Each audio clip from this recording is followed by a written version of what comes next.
All right. Welcome to this next episode of Warrior Week Parables from the Pit. My guest this week, Luke Kayyem, all the way from Arizona, bro. What's up? What's up, brother? Good to see you. Good to be here. We got a story for you. So hold on, relax, sit back, and enjoy this episode of Parables from the Pit. I was a man that didn't know how lost I was and sedated in my ways before Warrior Week.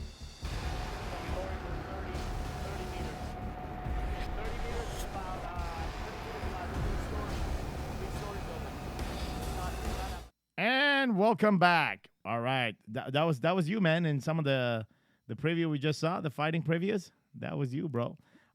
Warrior Week 50. Man, that was just like 9 months ago. Warrior time, baby. 9 months. Holy shit. I remember you showing up way before Warrior. But I particularly remember you turning on your camera and like Warrior Book, was it Warrior Book? You had the black background. Yeah. Yeah, I remember that time. Yeah. So why don't you tell us, when did the message of Warrior started resonating with you, or when did you first start hearing it, and what was it that kind of started resonating with you, Luke?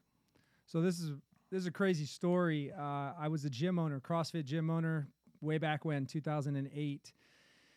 I was looking for a path out. I was searching for a way out, and I found everything but Warrior along the way. Everything from Tough Mudder to Seal Fit to OCR, just everything but what I really, really needed in my life.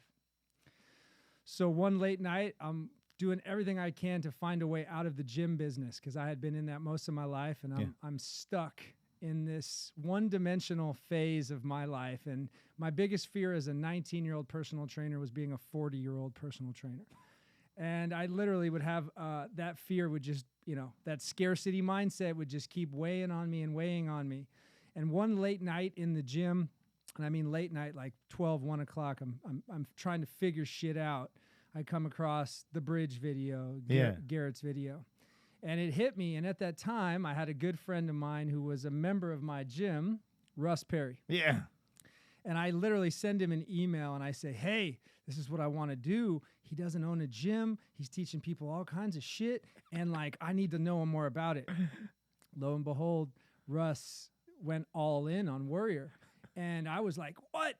How much? I can't afford that. So I literally said, fuck you for 3 years. Yeah. 3 years. And I would see all these guys come in and come out and come in and come out. Yeah. And the story began. The fuck are they going to teach me now? I don't need that shit. I know everything. What do I need to know? I don't, and it was literally last July. Yeah. I had sold the gym for just enough money to pay off my debt and move on. Yeah. But I was in this space, this void of not knowing what to do. But I didn't have a gym, and that's all that mattered. So Russ Perry now, he's killing it. He's crushing it. His business goes from $20K a month to $1 million a month in those 3 years. And I'm like, dude, fuck, what do I do? What do I got to do? He's like, you need to invest. And I'm like, well, I do this, I do that. And he's like, no, man, you don't get it. You need to invest in Warrior. And he's like, hey, it's Warrior Wealth next month. Be my guest. It's a $500 ticket. I was like, cool, sounds good. So the next day or a couple days later, he misses our morning workout Friday mornings. Yeah. And I text him the picture of the workout, and he texts me back his bank account. And he's like, we're tracking different numbers. And I looked at it. And at that time, I wasn't producing. I sold the gym, and I went into this weird phase of taking people on tours or being like an online fitness coach and getting into life coaching, but not with a clear message and definitely with no fucking certainty. Yeah. So I was like, okay, I submit. And he's like, cool, you get the ticket, you come in August. And I remember going and being super nervous because I knew so many people in the program. Yeah. But I was always the guy who, people looked up to because of health and fitness and coaching. So I didn't want to submit that I didn't know shit and show up to this room full of guys that I knew had fucking power. Yeah. and I was just intimidated. And I remember walking in, sitting down, and Russ got me in early, and I'm sitting in the front row with the founders, and he walks by, you, Sam, and he goes, "What the fuck are you doing here?" I remember. And I remember looking at him, and I didn't say shit. And he goes, "No, just play it, man. Good to see you. Good to have you here." And I remember like that was like the pit, right? Because throughout our time together, my stories of you were literally built on what I saw on social media. Right. And I didn't know a fucking thing about you. Yeah. And we'll probably get into it, but right now, like, you know, there's a lot of impact that you have had in my life and my legacy in my family's life in 9 months. I can't get back those 3 years I didn't play the game. I can't get back those 3 years that I didn't submit and go all in and invest in myself.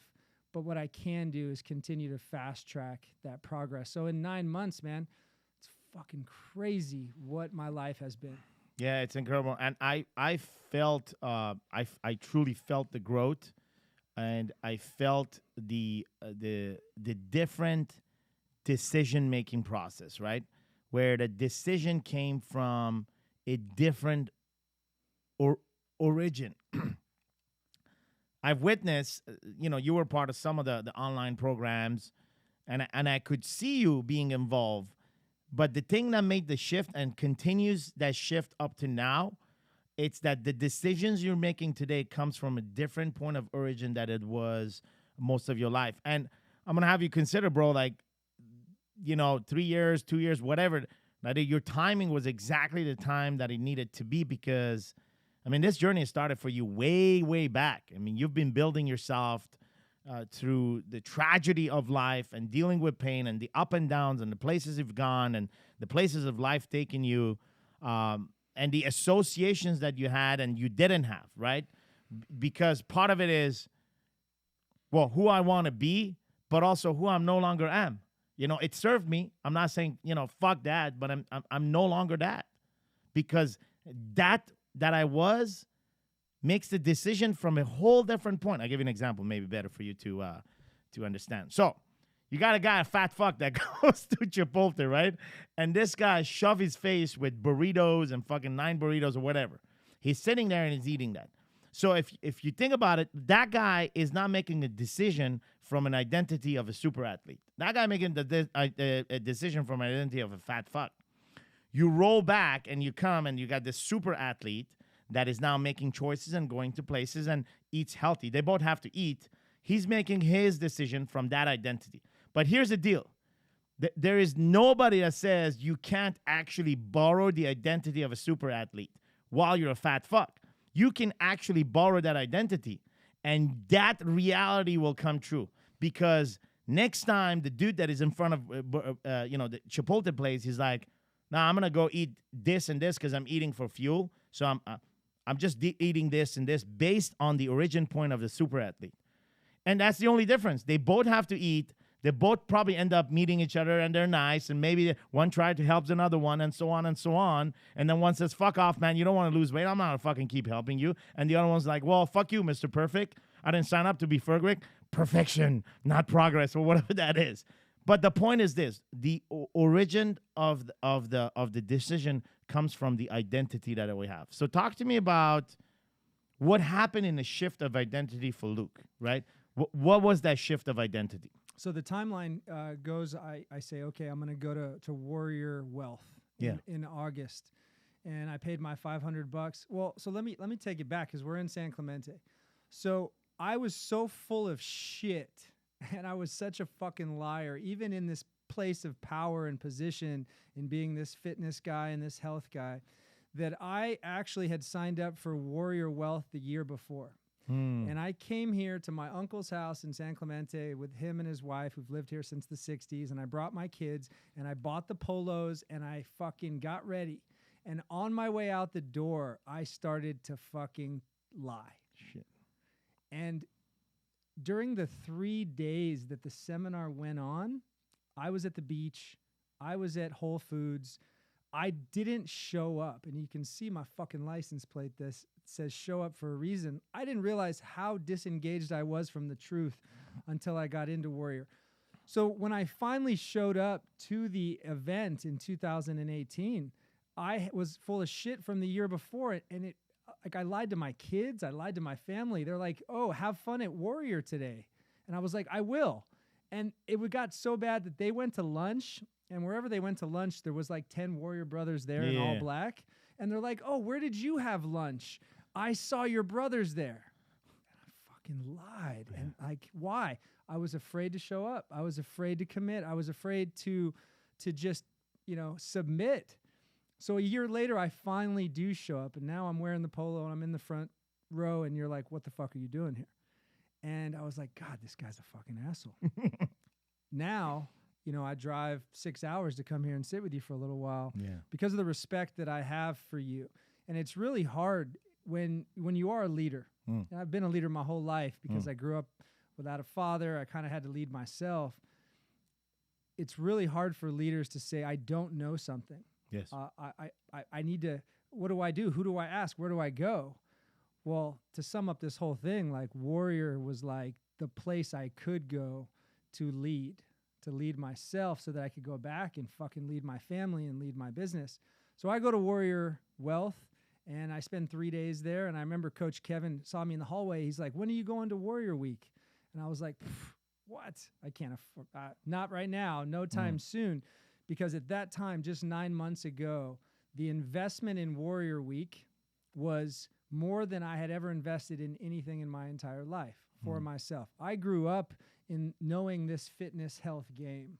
So I never really had to invest. I just had to act as if. But when I saw the price tag, I was like, there's no fucking way.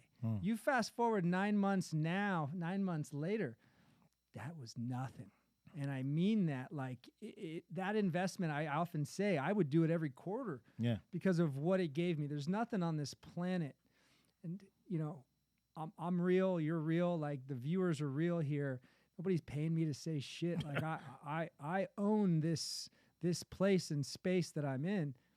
Warrior Week was the greatest gift I have ever had in my life. And I roll back one of the main component of the gift of Warrior Week that is, guaranteed there for anyone that goes all in is this access to certainty because it's hunted down by the man itself during that process. It's not really given to anyone, and at the end of the day, it's not even fucking earned. You didn't earn your fucking motherfucker. You always had it in you. You just went and hunted. Like, so you haven't earned it. You've hunted, and now you got it. But guess what? It can also go away if others come hunt after it. And so, this idea of the price tag of Warrior was always a thing. And, the thing about the price tag is it forces a guy to invest in himself. And when a guy goes through that, then he has fucking zero sympathy for anyone that doesn't want to do and pay the price. Especially in the line of work that you are when you're guiding and coaching and life coaching others. Like the number one thing that you're actually leading them with is your certainty. Like they're attracted to that. I give you an example. Like my dad, most of my life has always been the source for me to go in and tap into some level of certainty because no matter what, if I would do good or bad, like I would type in, he would have some kind of opinion. It didn't matter that it was right or wrong, but it was cool that he was certain about it, right? I would end up the call and I would feel that way. So yesterday I called him up for Father's Day, and I noticed, like, for the first time in 43 years that, like, he was actually in some kind of fucking uncertainty and pain. And it was mainly, like, they're having argued with my mom, and it's been, like, fucking a year. They're going back and forth, and it's for bullshit. What he said, what she said. But he had uncertainty there, and it got projected on me right away. It was his first time it was projected. I'm like, shit, man. He can project too. He started complaining about me not calling him. It's been like 2 months I haven't called him. I mean, I've gone longer than that not calling him. He didn't complain. He would say, he will always welcome. But this was the first time that he was giving me the cold shoulder. I'm like, oh, okay. Something like it was, after talking to him, it was clear that I was being projected, right? So this certainty that I would go borrow every time from my dad, I didn't get it. And I found out on the other side, I had to provide it. And so the point I'm trying to take is that roles are going to reverse one day, man. Roles are going to reverse. And And when you are actually in control of reversing that and you become the provider of certainty, now there's a greater feeling about yourself. Because number one is like, hey, man, I'm going to protect this because I know they're going to come after it. Dude, they come after it with comments, with assaults, with judgment, with you name it. You know, like in my own fucking neighborhood, they come out of it, man, because they don't understand it and they don't want to invest in it. And I'm not saying it's the only way. It's one of many other ways. But people, get familiar with one way. If you're invested in one way that gives you a result, you are a very humble person to accept all the other ways that provide results. You're like, bro, I respect that because, that works for you. I respect that. What you will not tolerate is bullshit, which is, yeah, man, this shit, it doesn't work. So what the fuck are you doing if this doesn't work? You see what I mean? Yeah, there's been a lot of haters since, wearing this shirt and being a part of it. And it's definitely the closest people to you. And that's a hard thing to swallow if you're not used to it. I got thick skin, I got teased when I didn't have shit, and I get teased when I have shit. Even on Father's Day, I got ripped by my mother-in-law, and I laugh at it now because they have no clue what it's like to live in these feet. Like, they don't know what I've been through, and they never will. And it's just really powerful when, people often ask me all the time, like, well, you invested this much money in the past year. And my wife was one of those people. Yeah. And I bring it up now because, like, I'm fucking as open as I possibly can about everything. That's part of living this warrior's way, is tell the truth. She's like, that's more than my college education. And I said, you know what? I didn't go to college. And what have you still actually learning from what you learned in college? I dropped out of school. I got right into the game. Nobody's taught me shit. I've had to learn it from falling down. So I could continue to fall down and learn things at that speed, or I could join an organization who has leadership from the top down that literally shows you a greater way to live every day of your life. That was the takeaway. That was the investment. I brought this, man, because I've publicly thanked you. I would have paid $100,000 to learn this and what you taught us, one of those evolutions. I've been writing my kids and my wife, post-it love notes since August. Yeah. 9 months.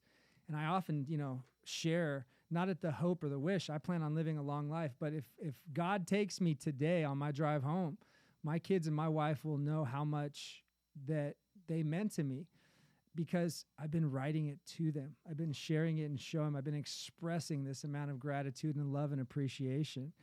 And you can't put a number on that. You can't quantify what that does. Now, add in the certainty in my business model, in perfecting the package, in raising my game, in investing and teaching people how to invest in themselves.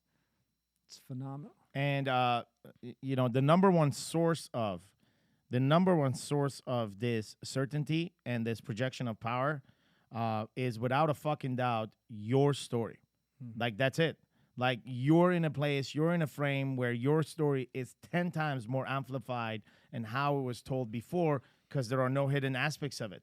All of it, the hidden and the revealed, is part of the story, and that's exactly what people connect with, relate with, right? And the podcast truly, we talk about Warrior, we truly, the podcast is a fucking asset for you to tell your story. Because next time someone wants to know, say, hey, who are you? Say, listen, you listen to this and you'll know who I am. Because every guy that came into podcasts in the past 65 episodes, it's always been about the story. The fucking book about Warrior Week, Every Man Leader, coming out in 2 weeks. You're going to have a copy. There's a copy of it there, but that's my copy, bro. But a copy of it is going to come. You're going to have a copy of that. It's a story of the guys coming in here, right, that were told. And the idea of the podcast was not to be popular, but really to relate to that one guy that can relate to you, right? And bingo, that's done. And so if you're out there hearing this, you know the routine. You just got to forward it to one guy that you think that resonates with Luke's story. And we're going to begin Luke's story, and I'm going to give you an opportunity to just kind of like, tell us the story, man. Tell us the story of Luke Kayyem. Like, what brought you to where you're sitting right now? Yeah, so my wife's 40th birthday was this weekend. And we were in Palm Springs in our hometown where we both grew up, went to high school, married my high school sweetheart. Things were not always as beautiful as they were this past weekend. I grew up into a single family home. My mom was 43 years old when she had me as her only child, right here in Los Angeles, Southern California. I grew up without a father. My dad had 3 kids with 3 different women. My mom just happened to be one of them, and she had me very late in life. So my dad was a phantom. And one of the greatest examples of him being this phantom was, I grew up and, very first time I could speak and talk and I was old enough to ask questions, I asked, "Where's my dad?" And my mom said, "Hey, he's got some problems. He's got some issues." So as I got older, that chip on my shoulder was there. It was time to hit a baseball. It was time to kiss a girl. Like, where's this dude at? When I was in 7th grade, he reached out and he was in prison and he started writing me letters. And in those letters, we're talking the prison letters where there's a cartoon. It looks like somebody's been working for hours on this envelope.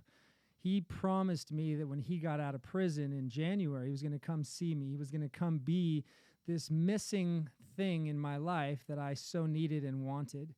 And my mom at this time was now 55 and she was aging. And it was a lot of disconnection. I started to party and get into drugs and alcohol at a young age. I had a fake ID at 14. And I was driving at, 15. So the Phantom made me a promise. And I'll never forget it now because I've told this story a lot in the past 9 months. But the promise was that when he got out of jail, he would be there for me for the first time in my life. And he would show me how to hit a curveball and do some things that men, now as fathers, we want to teach our sons. January 1st came and he wasn't there. And January 2nd came and he wasn't there. And the 3rd came and the 5th and the 6th. And by about the 10th, my mom said, "Hey, he's not coming." And I remember that day like it was yesterday. And you talk about just burning it down at a young age. I joined a gang. I started selling drugs. I started partying. I started stealing shit. Thank goodness the other side of the coin was sports and a mom who did give a shit, and she was there for me. But 8th grade, 9th, 10, 11, 12, the damage that I did is irreversible for the fact that it still hits me. I was an asshole. I was a piece of shit. I did really fucking dumb, dark shit. And I started dating my wife now, I met in 7th grade, and she was that one sort of permanent piece of my life and has always believed in me, when I was doing nothing good in life. So graduated high school barely and dropped out of college, after football season. My mom was really aging at the time, and, I noticed her disconnection through sedation. And, of course, I didn't want to be around, so I went out and partied. And, the first 5 years of my 20s, man, every night of the week, I partied, I drank, I would get into bar fights. I would do whatever it took just to forget about shit that had happened a decade before, my childhood. I was 21 years old, and I was acting like, a teenager. And I didn't care because at that point in my life, I didn't feel that there was really a purpose behind my life. My mom was my purpose. And at 24 years of age, I was living at home, valet parking, working as a personal trainer, dating a young girl who wasn't my wife. And I thought that was going to be it, right? I was going to be that guy. I had no goals. I had no aspirations. It was make some money, spend some money, party and drink. And I came home one Saturday afternoon from my girlfriend's house and pulled up to my mom's house in Indian Wells, California, right outside of Palm Springs. And I pulled up to the driveway and the curtains were drawn and it was noon. And I was like, man, it's kind of weird. I remember walking up to the front door of the house and I opened the door and I took 2 steps and I stepped on wet carpet. And I started calling my mom's name. I started yelling, "Mom, Mom, Mom." And as I started running through the house, the water was higher. The house was flooded. The furniture was floating and it just hit me. And I knew in that moment what had happened. I just didn't know where. And I'm running through the house and I check her bathroom, nothing. And I check the guest bathroom and finally I run into the other bathroom and the water's on. and I can see my mom's silhouette behind the shower. And I knew right there, I said, fuck, man. And I remember just taking a couple steps, and I reached in and I turned the water off, and I looked over, and it was my mom, and she was blue. She had been like that since the night before. You know, she had been rigor mortis, and I opened the slider and I picked her up and I put her on the bed and I covered her up, and I went to do CPR, and then I realized like she was hard as a rock, and I knew that was it. And I called the police, and the police came. I remember saying a prayer, and that was one of the darkest days of my life. You know, just even telling that story to you, just you and me here right now, like I can relive every moment, every instance of it. So at 24 years of age, I have no father, I have no role model, no positive influence in my life, and the one person in the world that's ever known me is gone. Yeah. So it's known is one thing, but I think it is that day, and I know the story, you told me the story before. Every time you tell the story, it's as real as it happened for you. And I truly believe down in deep sound of your heart, it was the day that the one person that believed in Luke. So it's not like the person that knew Luke. It's the one person that believed in Luke that was no longer there, right? And that's the pivoting point of the story where you refer to as the darkest moment, is that the one person that believed, because the world didn't. And everything else you were doing, you were just trying to fit in. Looking back at it right now, you can say I was trying to fit in. Back then, you probably didn't know what it was. It was on autopilot, trying to fight what you didn't had. But looking back at it right now, it's like, okay, the one person that believed in me was no longer there. So then what happened, right? It's like everything is taken away. Yeah. So in that moment now, I look back, and you know, I'm 11 years sober this past week. Hey, me too, man. What date? So I consider it my daughter's birthday, June 10th, 2008. Yeah. Okay, so January 2008. Yeah. I wouldn't be I here. didn't know we were sober buddies. I wouldn't be here right now, man. Yeah, man. Okay. You know? And I often share this. Oh, nice. That's a Jägermeister tattoo. Nice. As a reminder of how dark my drinking was. Yeah. It's how I forgot about everything. And this term sedation that Warrior has brought to the surface, I didn't know what the fuck that was. I just got drunk to forget about the problems that I had. But now looking back, I sedated. I remember going to the store 2 hours after my mom's gone, and like buying every bottle of alcohol on the shelf, and being so fucked up during the funeral that I can't even tell you what I said, but I know it wasn't what I would say now. I know that. So those dark years were about 2 to 3 really heavy years. You know, I inherited a couple properties. I was flipping houses. I just happened to hit the market in 2004, right? You know, so I had $500,000 in the bank, and I looked like I was 50 years old. Like looking at my face, like even though I had been in fitness, I was drinking, I was eating like shit, I was making terrible choices. And then I finally said, you know what? I'm moving to Hawaii because that's where I grew up, and that'll solve my problems. Yeah. And I'm inviting all my buddies with me. So it's like the scene from Entourage. I paid for everybody's partying. And that lasted about a year until finally I said, I'm fucking out. Let me take it back a step because this is a really powerful part of the story. August 05, my mom dies June 04. August 05, I'm in Hawaii, and I've invited like 20 of my high school friends. Yeah. And they're all there, and everybody's partying, and I'm paying the bill, right? Because that's what the drinkers do. So they don't feel so bad about how much they drink. And my wife now throws a drink in my face and says, fuck you, I never want to talk to you again. I was like, all right, whatever. And September, October, November, December, I'm like, I got to get out of here. I got to move back home to California because at least people are doing shit there. I got to be around that. So I go back to where I worked as a trainer at 19, and I'm just hanging out. And a buddy invites me to Lake Tahoe for New Year's. Yeah. And I fly up to Tahoe, and I'm there an hour, and I run into my wife. I run into my ex. Coincidence or miracle? No, it's a miracle, man.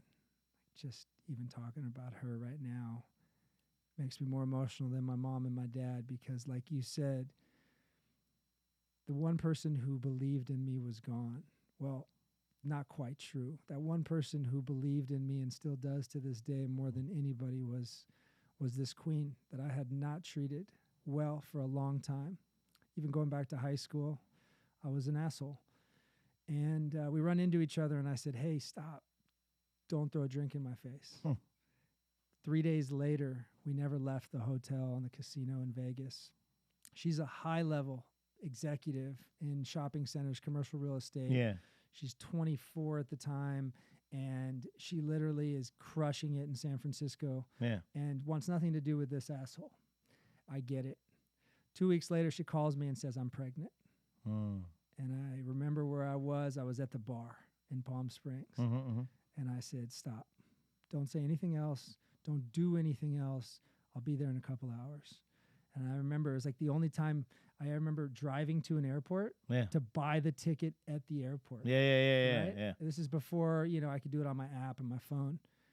And I flew up there, and I remember spending 3-4 days with her, just telling her, this is meant to be. This is what the universe is telling. She was like, dude, you're an alcoholic.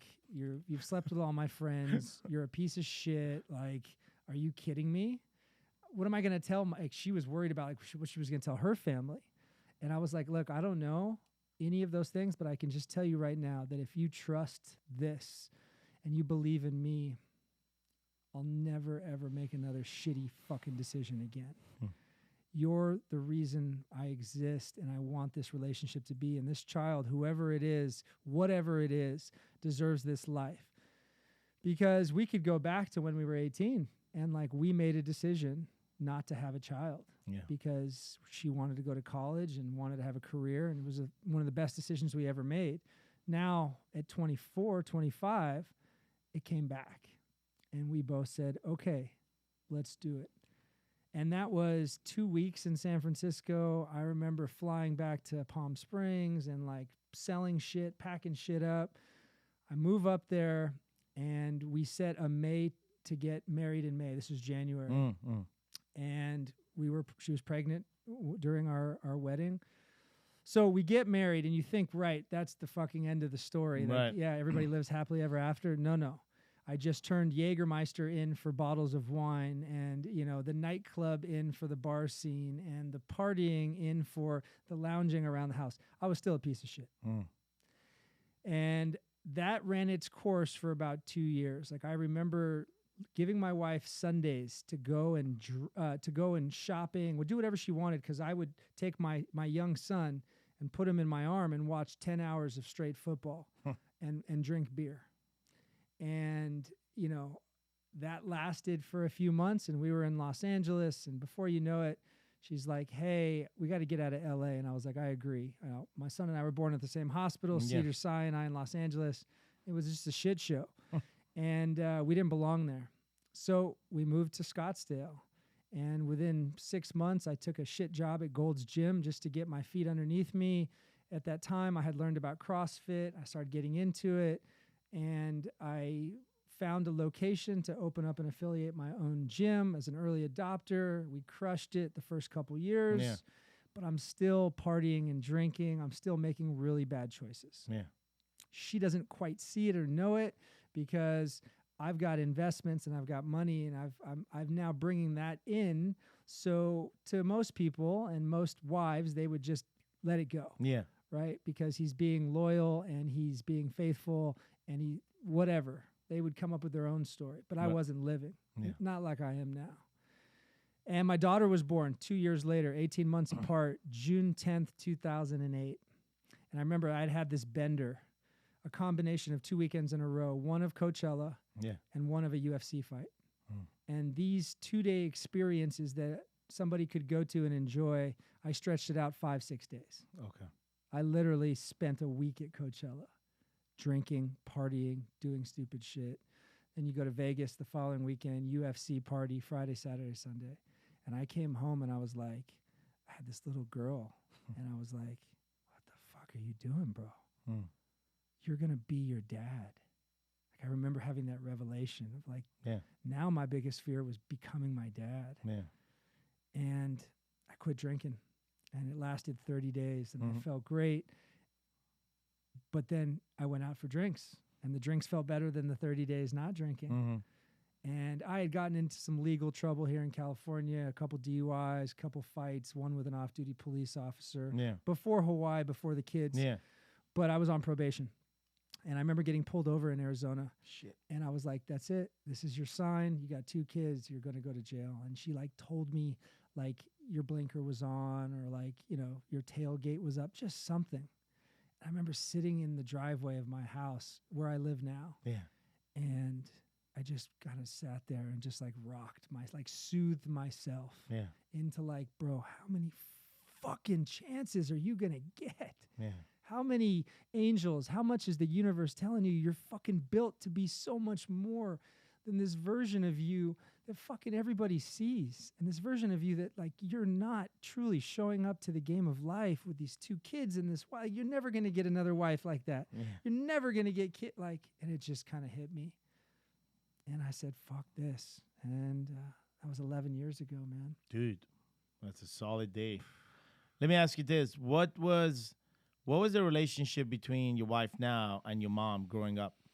Yeah, so she was, my wife has always been tough, right? She kind of raised herself, and her parents were split, and she always just went above and beyond, man. President of, you know, school, president of her sorority. She was never going to let what had happened in her childhood affect her. And even to this day, there's no stories, there's no bullshit. Like, I don't know how some women do it. Like, you know, I got to activate with a power hour every morning just to not kill people. And my wife can just do it. So the relationship between them was kind of tough because my mom saw it as somebody taking her son away from her and didn't quite realize it.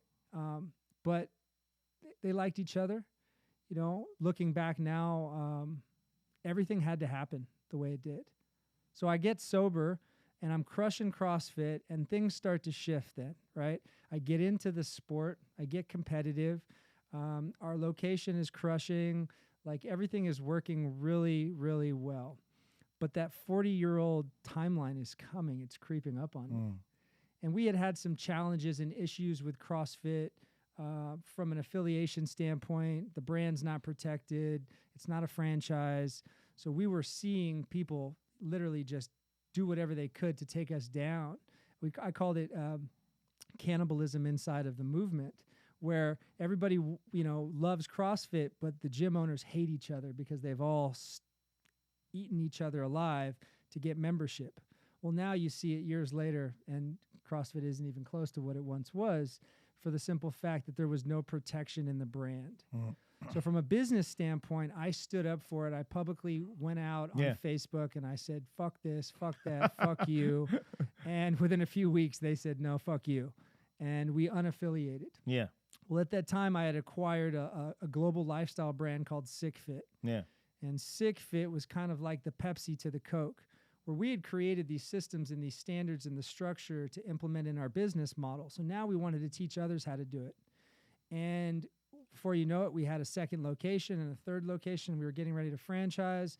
We were converting unhappy CrossFit gyms into SickFit gyms. And we got to about 6. And at that time, we were struggling for money because our original gym wasn't working. And my wife's like, you know what? It's been a great ride for a few years coming on board with you, but I'm out. I'm going back to commercial real estate, and I'm going to crush what I know how to do.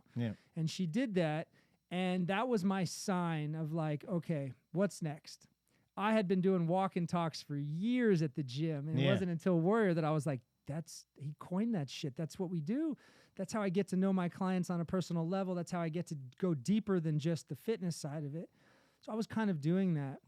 And ultimately, I had a timeline of selling this gym to get out, to go wherever I was going to go next. And that was June 1st, 2016. And I remember being 30 days out. The guy we were going to sell to, he backed out, couldn't get funding. So we didn't even have a buyer, but we didn't care because I was done. I was ready to move on to the next phase of my life. I didn't have the tools. I didn't have the system. I didn't have the structure. I didn't have any of that shit, but I knew I had to get out. So June came, we sold the gym, and I got stuck in this void. I spent almost a year and a half in the void. You know, doing some shit that didn't really serve me, taking people on these like field trips around the world. And I created a little sub brand, and we did that for a few months, and then we got helicopter rescued. And I was like, you know what? None of this shit serves me. So if I can't live a certain lifestyle and teach people how to live that same lifestyle, then I must not be living right. And I began to question it. And, you know, we've shared this before. I've done Seal Fit Kokoro twice. I've done Kilimanjaro. I've done all this shit physically and mentally to kick me in the dick. But I didn't do it spiritually, and I didn't do it financially. So that concept of the core four, of the have-it-all lifestyle, of being multidimensional, like those terms, it's a fucking language. Like that's what this thing is more than anything. And only these brothers know how to speak the language. And that's what the impact was and has been for me with the Warrior program, and why I stand up for it and why I defend it. Because, dude, there's fucking haters everywhere. There's people who hate on CrossFit, hate on paleo, hate on fasting. People just hate. And with social media, they can just do it, you know, behind their keyboards. So I'm here today, man, to kind of share my story, but just to really say, man, this motherfucker right here, right? Everybody talks about this swinging from the cock of Garrett, right? And I can say that on this show. Yeah. Fuck that. This man right here has shown me more just tools, more tips for living, for being the man that I ever imagined. And it's happened in 9 months because I didn't listen to shit he said before that. And now it's like, okay, what is Coach Sam doing next? So I appreciate you, brother. I appreciate you. Yeah. I'm gonna bring you to the first night into Warrior Week, right? And the first night into the pit, because obviously this is parable from the pit, and you did mention a lot of things. Here's what I'm sensing in this conversation today. I want to put it out there because that's what we do. There is a link between your mom and your wife and how your mom set it up for you. You ready for this, son? I truly believe down from my heart, and again, I may be wrong, or I may be right, but I'm fucking certain that your mom set you up for this. Like, there are no fucking coincidences. I always said that. Coincidence is what we do to dismiss a fucking miracle.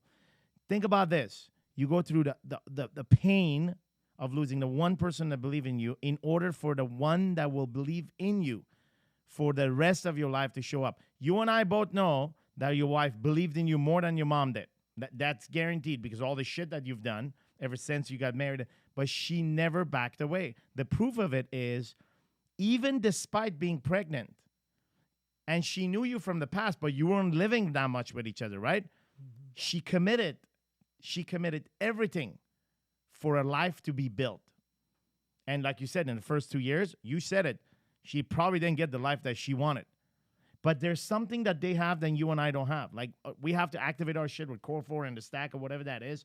But there is this thing that they have that we don't have, and like, it's just this massive amount of tolerance for pain, and there's a belief system that goes deeper than one. You and I can be very loyal to each other, but there comes a point where we're going to take a fucking knife and cut each other's head off.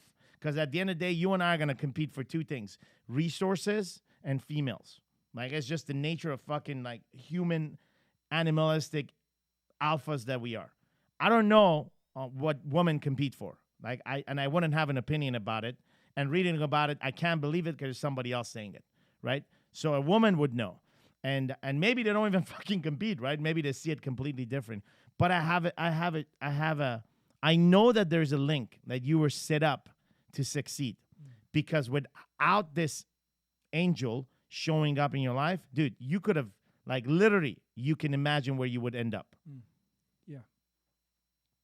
Yeah, this concept that we often talk about, this purpose-driven life. Purpose. It just gives me the chills, you know, just thinking about it, because my 3 best friends, dead, jail, homeless, on drugs. My 3 closest friends, they if you would have literally surveyed the school my senior year in high school, they would have put me ahead of those 3. I would have been dead first, or in jail first, or on drugs first. And now I'm not. Now I'm completely the opposite, living out this purpose-driven life while telling my story, my fucking truth And what's amazing about that is that my family bond becomes stronger. My business gets better. I become more connected to myself the more I live by this code that didn't exist before Warrior. Stop fucking lying and tell the fucking truth. Simple, not easy. And I just celebrated my wife's 40th, and I can't tell you how many times her and everybody there, said, you guys are just amazing and you're phenomenal and you're such a great father. And it's like, fuck, 40 years, right? 30, I don't know how many more years I might have continued to go had I not found something that tied it all together. And that's what Warrior does. They're not fucking showing you something that you don't know. We all know most of this shit, but we don't do it. It's putting it together to get me to understand that there's more to just fucking going through the motions, making money, or having a fucking big chest. Like, there's so much more depth that goes to it. The last thing I'll say on that is, like, we shared this conversation together. I had no religion. Yeah. Like, I killed, religion was dead to me. You killed my mom. She's there. All my closest people have died in my life. Like, I want nothing to do with your fucking books and your fucking buildings. Yes. And then I went through Warrior Week, and, meditation was an idea. It was a concept. It was an app I had on my phone. There was no depth to it. And Warrior Week pulled that out of me to where I could be able to teach other people how to meditate, to where I could teach other people, how to journal and do something so simple as just expressing your feelings. Like, where the fuck was that? I was the tough guy. Nobody did that now. I've cried more in the past week than I may have in the past year. And the more I do, I'm surrounded by people who are like, damn, fuck, man, look at that guy.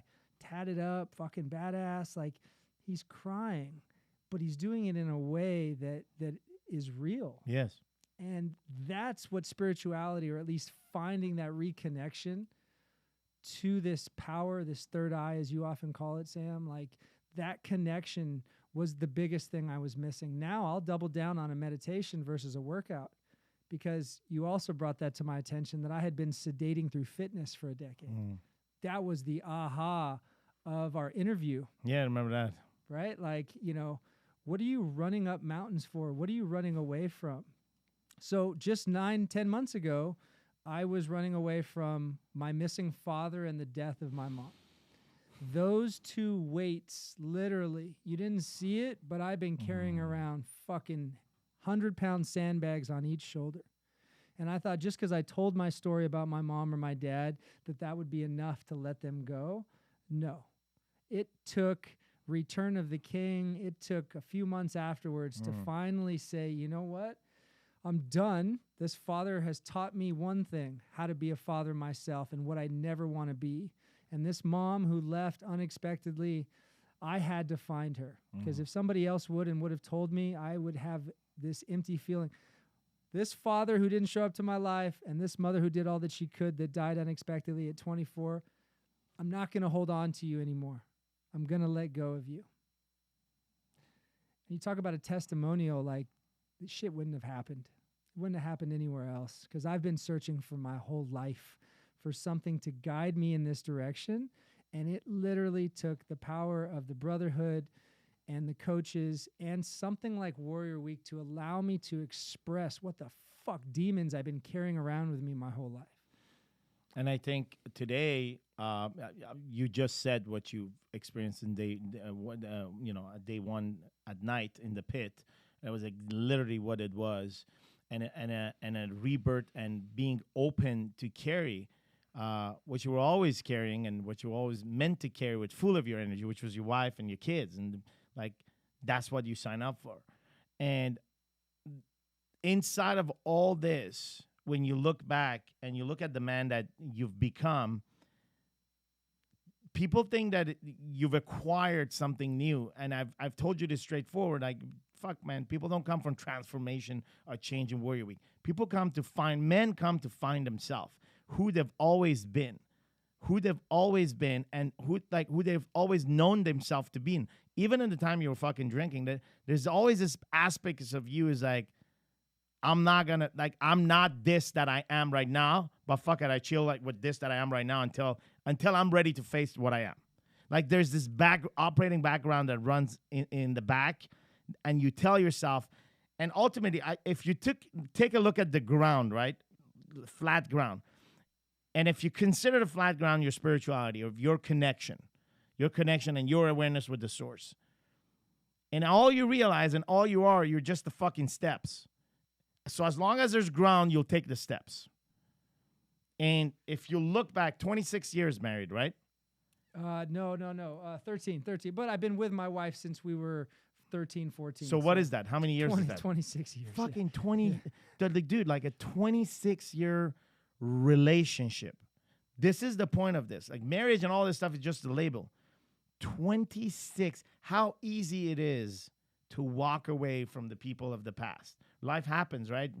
And how many fucking times you moved? Bro, you had like $500,000 in your bank account. That's all a reason for you to become disconnected for everything that you knew, because everything you knew wasn't around the $500,000 environment. So naturally, you're just going to say, okay, well, there's probably this other jewel down there. Not knowing that the jewel has always been here. You're the one that's been fucking putting mud on it all the time. So Warrior Week, what it was nothing than you taking removing the mud and just saying, okay, this is a shining diamond. And now that's why people are attracted to this conversation, to this story. Because even right now what you're sharing is fucking piercing someone's heart right now with very similar stories. Very similar stories. But what we do is that we abandon the old story. We just abandon it. We say, okay, that's the past. And we just abandon it. And why? Why do we do that, man? We don't even know what's coming up. They say be present now. Okay, I'm present now. But why do I de-link from the past? There's only one fucking thing, bro. Like, it's just, if it's painful, I'm going to de-link. Because if I'm impressed by my fucking past, guess what? I'm passionate about it. Find something you're passionate about that you're not impressed about. Right now, you're passionate because you're impressed about your fucking journey. I am impressed about your story. Right? You come to Warrior Week, I'm impressed about the fucking story because you're passionate about it. I'm not impressed about your fucking story if you're not passionate about it. If you tell your story in a way that you're not impressed about it, I'm not going to be fucking passionate about it. Yeah. But how do we become impressed of our own story? Where we accept our totality. Like, dude, this is what happened to me. This is what I did. This is who I am. You're getting all of it. Because I know if I'm able to do all this, if I'm able to think this way, you motherfucker, you also have been there. The difference between you and I is I acted upon some of the dog shit that I thought. But you have been there. And that message pierces in people's heart. Because everybody wants to talk about the good feelings. That's easy. How easy is it to talk about joy and happiness? Well, maybe it's easy because a lot of it is going to be pretend. You can truly never have any joy if you're not real the truth. You know what I mean? If you're not near the truth, what joy are you going to talk about? A pretend joy? Most men that are married think that they have joy. Are you? Or are you just expressing that you have joy? Joy is truly felt when, you look back and say, fuck, motherfucker, this person believed where nobody else believed. The banks didn't believe. The fucking dudes didn't believe. Nobody give the fuck. The society, the government, nobody. Even myself, to some extent, I didn't give a fuck. But this person never let go. And you're like, okay, I got something. Like you said, I'm never going to find this again. Yeah. What the fuck am I doing? Yeah. I gave my wife a speech Saturday night. Like I said, we just celebrated her 40th birthday, and we went all out downtown Palm Springs and family and friends. Yeah. And, my speech was 2 parts. One was me taking what I had written. I've always been a writer. Yeah. And writing poetry to my wife in high school was pre-text message. Right? Nice. It's a tangible asset. So I read a page from something I wrote her in 97, but I finished with, billions of people go millions of years trying to find their one true love. And I found mine at 14. Now, it took me 12, 13 years to realize that. But I realized it before it was too late. I can't tell you. I'm sure you've seen so many men come in the program who are divorced or on the verge of divorce. And I think about where we are. I don't have $500,000 in the bank right now. Yes. And Yet. there's more joy out of this last weekend. I mean, even today we were talking on the phone. By the way, my wife is headed to Portugal somewhere for a week with her girlfriend. That's the relationship that we have now. There is no jealousy. There's no fabricated story. There's no worry, because I know I'm being 100% truthful in my own life, and that spreads and carries everywhere that I go. So my wife almost has no choice but to do the same thing, because there is no greed, there is no jealousy, there are no stories. This is what you're getting, this is what she gets, this is what I'm giving myself, which is the truth. So when you boil Warrior down to that simple fact, stop fucking lying, tell the fucking truth. Fuck, man. Man, it's liberating as Oh, fuck. man. And it's empowering It because is. you feel like a super ninja. I'm like, okay. Yeah, I tell you a story, man. Like Saturday, I'm going to this place. My wife likes these like Persian gatherings. I'm like, oh, whatever, man. I'll just go.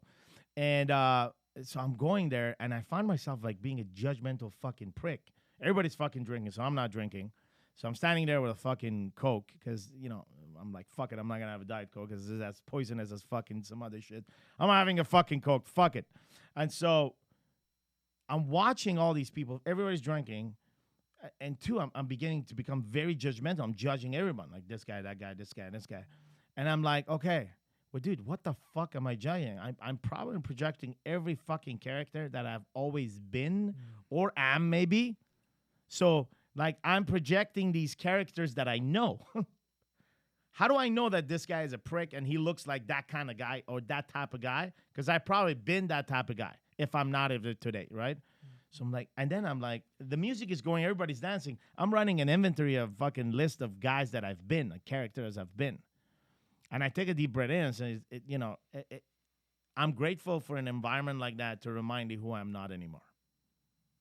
But I'm not going to put myself in that constant fucking place because that place is going to pull me to become what I don't want to be. So it's truly, how do I condition myself to be in the environments that makes me and contributes to who I am? And part of that is the relationship that you have now with your wife is very similar to my relationship. It's like if your ass stuck with me for the past 22 years and believed in me, I have no reason to be fucking jealous. Like, you know, this is a big fucking deal that you believed in me. And most people didn't, man. Like, that's the truth. Most people still don't.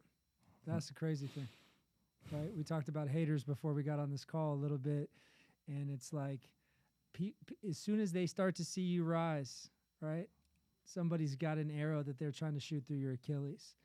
And, just being able to identify that and not judge everyone, but also know, like, they see my strength and they want to knock it down. They want to shut it down. I mean, when you're rising, right, that's the time that people want to knock you down. It's not when you're in the bottom. It's when you're on your way to the top. And being sober, man, is the first line of just being able to identify that and see, most of the men that I coach now are on that path of sobriety. Yes. Whether it has a little to do with me or not, I simply just say, hey, look, I was the fucking biggest asshole at the bar. Because what I'd do is I would buy shots for all my boys and 2 shots of warm water for the dudes across. And I'd give the bartender an extra $20 to serve those guys because you're with 2 hot chicks. And it's like the stories just go and go and go and go. And then I'd start a fight with the biggest guy so that I could what? What did it serve me? None of that shit. And now being on this path of like just living every single day with purpose, it's like I would do nothing. I would do nothing to stop my daily lifestyle and routine that I have with my family and my kids and my community. It's so powerful to be present and understand when you're not. Like when I'm fucking flipping through my phone and like, my wife and I, not everything's perfect. We get into arguments. There's discussions about shit or my kids, this and that. Comes back to being, okay, I'm sober. I can handle any of the shit that comes my way. And so this is what we refer as telling the truth by design. You see what I mean? It's not by coincidence that you end up telling the truth, because there's nothing fucking heroic in that. It's the truth. But living a truthful life by design, it's not fucking complicated. It's and it's not being over dramatic and going there and crying all that. It's what's relevant to you. Listen, if this conversation is gonna be fucking relevant to me, well, motherfucker, you're gonna see some feeling around it, and you're gonna see me expressing the way I express myself. Like it's that conversation I had with my wife last night. I'm eating. It's Father's Day, right? So I'm eating like a fucking animal, right? It's Father's Day, and she's like, "Oh, don't eat like that." I'm like, "Okay, let's talk about that, right?" Because like, who said don't eat like that? And then it goes back to this etiquette class that she took back in the days, and like you have to take this fork with this knife and this. I go, I can see some value in it, but it's fucking Father's Day. We're at home, right? And I can do whatever the fuck I want to, and I give myself this permission to tell you this because that's what I feel. Now, I'm not dismissing those classes. I'm not dismissing those behaviors. It's probably something that I have to pick up on if I end up being at a place where, I have to follow that frame, right? Otherwise, I'll be the asshole not following the frame of the place that I'm invited into. So I respect that. But you know what? Today's Father's Day. I get to fucking eat like an animal. And we had a laugh about it. But you tell the truth by design because that's what you want. And I can't tell you how many times I feel myself disconnected from the world's problem that are all fucking made up. Oh, we're all going to die. Financial marketplace going to crash. All the shit that the news is projecting constantly to just make the worst case scenario as a possibility the next time you end up out of the door. Like, dude, we gain our certainty and confidence in a couple of things. Protect yourself, protect our certainty, protect our families. Physically, spiritually, and mentality. And, like, that's the thing that we have to work on constantly. How do we do that? Well, fuck, we get up in the morning and we do the things that other people don't do. Well, what do? Well, fuck, I ask myself a few questions. What do you ask yourself? Well, I ask myself a few questions about my triggers or shit that I believe or stories that come. Or things that I question. I have thinking time in the morning. I go and I answer myself 20, 30 questions. Well, what is that? That's called a stack. Okay, that's cool. And then I weaponize myself by, pouring my energy into myself and into my family before I even fucking touch the idea of making money for others. Because in the midst of all this, Luke, it's fucking easy to forget ourselves. Really easy to forget ourselves and serve everybody else. Yeah, I didn't notice it as much in my life as I did other men's life once I started to lead them, that I saw them being so all about the money, right? I didn't do that. I never have, but that's also been my problem. Yes. Right? Yes. So there's balance on both ends. The guys who only care about creating income and the ones who want to sit on the beach all day. And I had to find my happy medium inside of that because production is huge. Right. And often too many people sedate through that, but oftentimes they don't do enough of it. I was the not enough of it. Like the core 3, as I often say, was a part of my life, but no, it didn't exist until the production piece came into play. When I put my first 90-day outcome together to go on 10 engineered dates with my wife. I remember that. Okay. Another system that Sam pretty much designed, and then take her on a grand date, Maui, for 3 days. The man. Like, you can't, nothing even comes close to comparing to that. And that just didn't, solidify my relationship. It just added to it. It just made it even that much better. And then doing the same thing with my kids, right? Engineering a date night once a week with the kids, taking pictures, going on places. Well, now it's part of my routine. Every 90 days, I do something with my wife. We go somewhere special. And every 90 days, I take my kids individually somewhere special. And in between that, we vacation or family or go places together. But that individual one-on-one attention is priceless. I wouldn't be able to give them that attention if I didn't give it to myself first. Dude, it is absolutely priceless. And it fuels us to just go to the next level, whatever that may be. And I specifically remember this, and this is a fucked up. You made me remind me, like the Hawaii trip that you talked about, and the feeling that you had. Like you truly felt like a fuck. It didn't matter how much money you had in the bank account. You truly felt like a fucking king. I remember it was 1994, 5. I don't know what year was it, man, 5 or 6 or whatever, 7. I finished my software engineering degree, and it was no fuck. We lived in Montreal in Canada. There was nothing available. So for a month, I was like, fuck. And we were living on loan and bursary from the government as a student. And then like, dude, it came to the end. So like, I remember a night where I was filling up welfare application because I had no other choice. I had to apply for welfare because that's how Canada was, and would provide, if you had no income, they would just provide welfare while you find something. And I was filling it up. I was obviously very frustrated because I spent like 4 years studying shit and owning money. I was just super frustrated. And I drank that night too and like whatever. But the next morning, I woke up with my application half filled up because I was fucking drunk. But I had a blanket on me. And I burst into tears, and I was happy that morning. And it was like, okay, like I may be this piece of shit that can provide, because that's how I felt. All the promises that I made to her, you know what, I'm going to be a software engineer. We're going to be this. We're going to be that. It's in demand. Like, there was a lot of fucking promises because she wanted to move back to LA. I'm the asshole that kept her in the cold, miserable fucking cold. And there I was filling up a fucking welfare application. Dude, it was risky time for me. Like, I was like, fuck, I'm going to lose this woman. Everything that you want to feel, I felt. That makes you feel like shit. But then I had a blanket on me. And I'm like, wait a minute.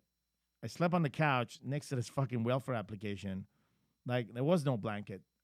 There was somebody else in the house, my wife, and she's like, she's the one that brought the blanket. And, dude, I felt fucking like I didn't know it was a king back in the days, but I felt happy. Today, I can recall that memory and say, man, did I feel like a fucking king? Because that morning, I got up, complete the application, fucking did everything, and like, whatever. It was, I had to stay 8 hours in the fucking welfare department, but I did it, right? And we got the welfare check the next month, but then I ended up selling TVs at Best Buy or whatever. And then I went back, give it to them. They said, relax, you can keep it for a month. This happened, this and that. And the next month, following month, we canceled it. But I felt numerous amount of time that blanket that was brought to me. You know what I mean? Man, that fueled everything. Even like moving from Canada to US, it was a whole fucking nervous situation where you had to leave everything behind, come back, start, new system. The blanket came again that night, and like there's the amount of stress that went away. So every time the blanket comes or a gesture like that, everything gets washed away. Like my problems gets washed away, and it comes down to the basics of, fuck, we get to co-create, we get to build. And that's kind of how I felt in your story, telling your wife's story, and like, especially like you guys building it from ground up and be where you are today. And what a beautiful story to tell your kids. Oh, it's phenomenal. These kids, I know it's the same for you and your son. I've heard him. Yeah. I've heard him speak so many times already. It's the same thing with my own kids. I didn't want there to be any lies. Like, I grew up with so many lies because people started dying all around me. There was funerals and what happened and this and that and uncle, aunt, grandma, and then money and all this shit. There's nothing more pure than the Fantastic Four, as I often call us, just us four. My two kids they know how my mom passed away. They know my dad wasn't there. They know that I am the man that I am today because of that. And they also know that they have this life because mom and dad decided to fucking show up. Not quit. Because both of you could have quit. Numerous times. Dude, that's the biggest lesson. In today's world, where like it's a shit show right now in schools and like nobody's teaching shit. Like people are relying more on the phones to learn from than the teachers or anybody else. It's just a fucking shit show. The social media, it's not like you and I where it was the only channel to learn. Now everything is questionable, right? The teacher says that and everybody's Googling. So it's this back and forth shit show. To be able to ground up to a real story like that, and also check this out, to believe that you can actually marry still your high school sweetheart. Oh, yeah. Based on that story. Yeah. Because most kids will what? Like, most kids won't believe in this shit. Yeah. People are so disconnected in a world so connected now with mobility. But to give them that's a story that they're going to look for. They want to recreate that, man. Oh, yeah. And here's something I also had to learn, because it's not all just butterflies and rainbows. my gap is not my client's gap, and it's not my son's gap. Mm, mm. And Well said. I can easily remember, I grew up without doing this to my son, Yeah. and then realizing, dude, you grew up with a dad and a mom. You don't need to hear any of that shit. So I need to stop shoving it down your throat. You're going to be great. You know the story. Yes. Don't But you're definitely not going to have to deal with what I had to deal with. Yeah. And that was hard. That was hard because I thought I was proud of my son growing up, Yeah. of knowing all this shit that I dealt with, right? Yeah. Didn't matter. It's not his gap. My clients, I'll go in there. You got to do this, this. Not your And gap. they're like, dude, I just have a glass of wine on Friday nights. Oh, you mean you're not fucking tearing up bars and buying the bar out and crashing your car and getting into fights with police? Oh, well, maybe your gap's not quite as big as my gap. It is true. And that is very important because, the gaps could be wider. The gaps could be bigger, but it's definitely not the fucking same. Especially when we do that to our kids. Dude, you're right. He didn't have to deal with that problem, right? He didn't have to deal with, why am I projecting that problem? He has other problems right now, like fucking listening to douchebags on social media, which you and I didn't have. Which can now put us in there as the scientists to help them. How do we take this problem in the lab and we find a solution for it? That's the new strategy that I have. Me and my son are like, hey, listen, man, we're scientists. We're going to take this problem and we're going to take it to the lab. So what's the problem? Well, the problem is this guy said he's going to beat you up because you insulted his brother on Fortnite or whatever. All right, let's bring it in the lab. There's... But here's the other thing that was discussed just before this podcast. Joel was here, and he said the following. This really hit me hard because I applied it. And he goes, past 3 words, your kids are not fucking, they're immune to whatever the fuck you're saying. I go, shit, man, that is so true. I could sound really good. I could build a story and this strategic seduction, all that shit. But past 3 words, I'm fucked because he's immune to it. So which brings back to our way of conversating with our children, which is we straight go to the point. I believe, and I told you this and many other, I believe all the time my son over any school authority at all the time.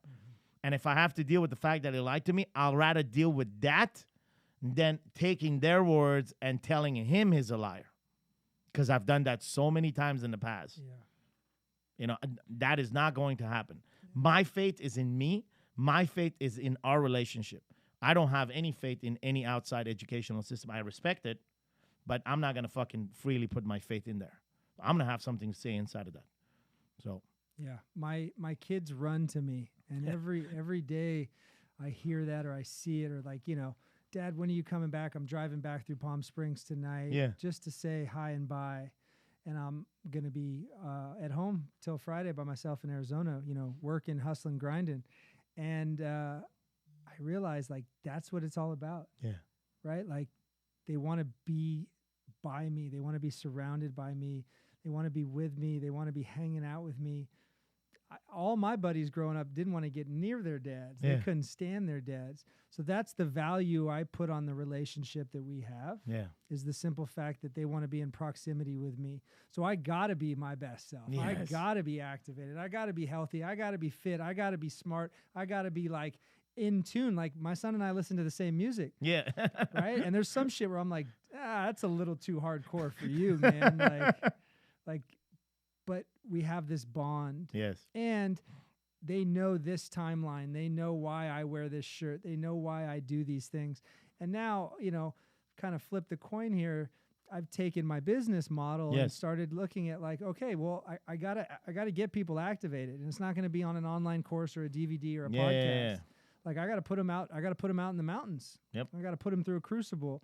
And we've just started doing that now and realizing damn, you don't even know.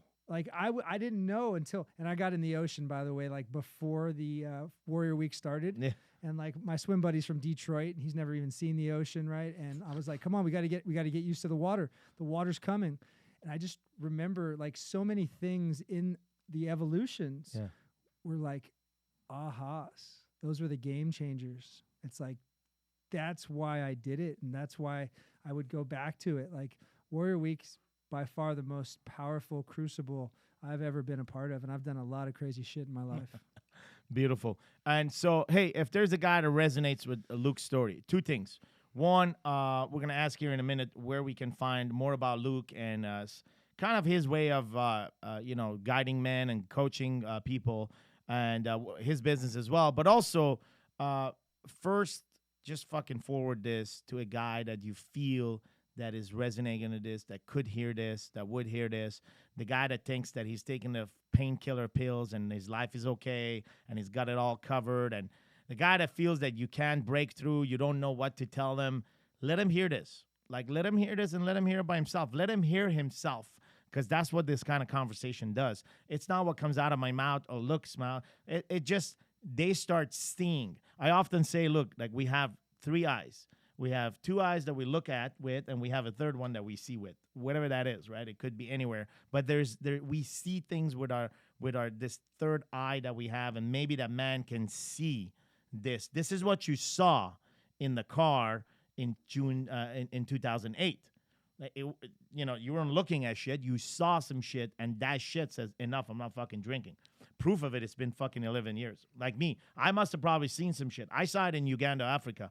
I don't know what it was. I think at that time I was like, hey man, I'm not getting fucking raped by some big black dude here in Africa. So I was part of a project and I was alone. So I'm like, I'm staying alert tonight.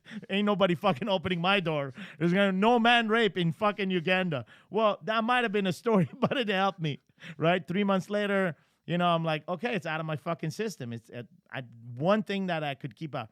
But then I look back at my pattern. Dude, I was drinking a fucking bottle of vodka Friday and Saturday. And each weekend, I was actually, one day out of the weekend, I was blacked out. Like, I would combine alcohol with weed, and I would be, like, in blackout zone. And I would find myself in random places, a.k.a. finding myself on a fucking couch with a blanket. I was blacked out on my fucking welfare application. So blacking out was my favorite thing because it was this merger of, being drunk and smoking and, like, leading nowhere into the void or whatever you want to call it at that time. So point is, don't fucking black out. You're fucking 43. There's no reason for you to be fucking blackout. So, Luke, where can we find more info about your shit, man? So, Luke Kayyem, LukeKayyem.com, and then all the social channels after that. We talk about going through pain in order to find your purpose. Well, I'm now leading men on this purpose-driven life called Fathers of the Future, and we're really just teaching men how to become better fathers, better husbands, better men, better leaders. And it definitely would not have been as valuable and as captivating without Warrior. It took me 3 years to show up to the gates of Warrior Week. And I know we often talk about that in marketing with Warrior Con and Warrior Wealth. It took me 3 years. So I now struggle talking to other men when I'm like, dude, let's go. Let's roll. What do you mean? Tomorrow morning, 5 a.m., dude, be at my house.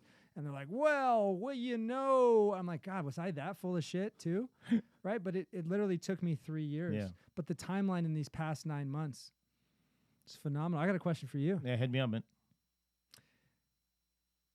How do you hold it all in? How do you hold it together? Right? I know you're a part of this thing. Yeah. I know you've been the early adopter in it. I just listened to the podcast with you and Garrett, this first episode. Oh, shit. Yeah, as I was going for my walk before I came in the building. Like, what is your purpose in this whole thing? I came into this thing, I didn't plan on this shit, right? And I was, during the Warrior Week that I came, it was Warrior Week 5. I came into this because it's 6 months before I went to Tony Robbins, and something happens. That was my first event. Something happens that we walked over the fire, and some shit happened. Like, I have to say some shit happened. Otherwise, I wouldn't be following Garrett on what he was saying on Facebook. He was wearing this green hat and was coming out of his CrossFit box all the time, yelling. And I was doing CrossFit at the time. I noticed that what he's doing was hard because I used to be the fucking guy always at the bottom of the list in the group. So I said, fuck, at least he's doing the work, and whatever he's talking about is very different. Plus, he looked like an ugly motherfucker where I could relate to. He wasn't this pretty boy with fucking, ties and shit like that. So I'm okay, I can relate to this guy. It was being, like, I didn't even know that was just relating. And so then he goes on a beach one day, and he says, hey, man, I have this program. It's going to be, like, the first time ever, this and this and that. I'm like, I got to go. And so I go not knowing. I remember having the interview with him, and he's like, why are you coming? I was like, man, I feel embarrassed with my accent, and I'm sitting in these meetings, in oil and gas meetings, and I don't feel like I could ever, be somebody in that industry, blah, blah, blah, blah, blah. So he said, like, that, all that is your power. I'm like, okay, but I didn't know what it means. So I went through Warrior Week, and I experienced that. Like, I got a piece of certainty. What I was certain about is that I don't want to leave my kids anymore. I don't want my son and my wife anymore to go and travel in oil and gas.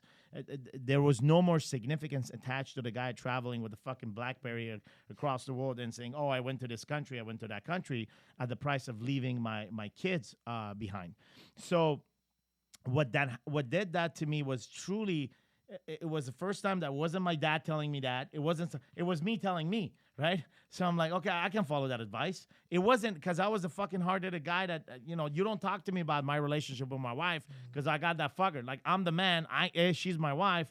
I know what to do, right? And my dad doesn't know my wife. Like, dude, like, it's my wife. Like, you know what I mean? But all that changed because I give myself permission and I was forced initially, and then I give myself permission to be open to that conversation. And I just didn't want to be part of that industry. So I said, okay, I'm going to be part of this. But then my chances of being part of this group was the lowest because there's so many other qualified guys there. At least I thought so, right? But the only qualification that I had was I never fucking give up. I never quit. I kept fucking knocking at the door. And I kept being, like, stepped on, and I didn't give a fuck. I just, like, at the end, I didn't carry any guilt and shame. And even till, like, this day sitting on this, everything that came out of my mouth, everything that I did, I don't associate any guilt and shame with that. And I feel whatever that is, it keeps me going. There is a lot of shit, as you witness. There's a lot of shit that comes in. You've been doing this line of work, and this is, like, it's energy in and out. Like, there's a transfer of energy. Dog shit happens. Somebody has to gain it, right? There's a different way of manifesting this. Some goes through the body, some goes through, relationship, other goes through your ability and your spirituality. But there needs to be a way to process this, and it's not about fucking putting oil on your nipples and, like, crying it out. Each guy has to have a way to process this. So when you look at your life and you see the biggest struggle right now in your life, that's the processing mechanism, right? I look at my life right now, and my body is one of my biggest struggle right now, the problem I'm trying to solve, right? I'm studying hormones. It's above and beyond fucking nutrition and workouts, because that shit is already in place, but there's even the hormones that is all side. But that struggle itself is like the man upstairs telling you, listen, bro, I'm not finished teaching you some lessons, so you're going to do the fucking work on this until you figure out the puzzle. And so that's how I channel it. And that's how I stay in it, because it's easy to give up and say, well, I'm fucking dying in this process, right? It's just easy to say that. But the belief system, like the belief in you and the belief in just telling the truth and being 100% certain, overwrites all this shit. Just overwrites all this shit. And you know what I'm talking about, because, when you're standing there and you're talking, and it's really not you talking, but there's this thing that comes through you. And it comes through your authenticity, because when you channel to your stories, when you channel to, like, what you want to say, that's where it gets delivered. Because if you start channeling to what you should say or what would be okay to say, then it's not really channeling, right? I can't tell you how many times I've been, at my brother's wedding, I'm like, fuck it. I'm not going to say what I started saying, fuck this and fuck that and this and that. And, like, nobody fucking liked me. And like nobody says, who is this fucking animal, like, talking like that?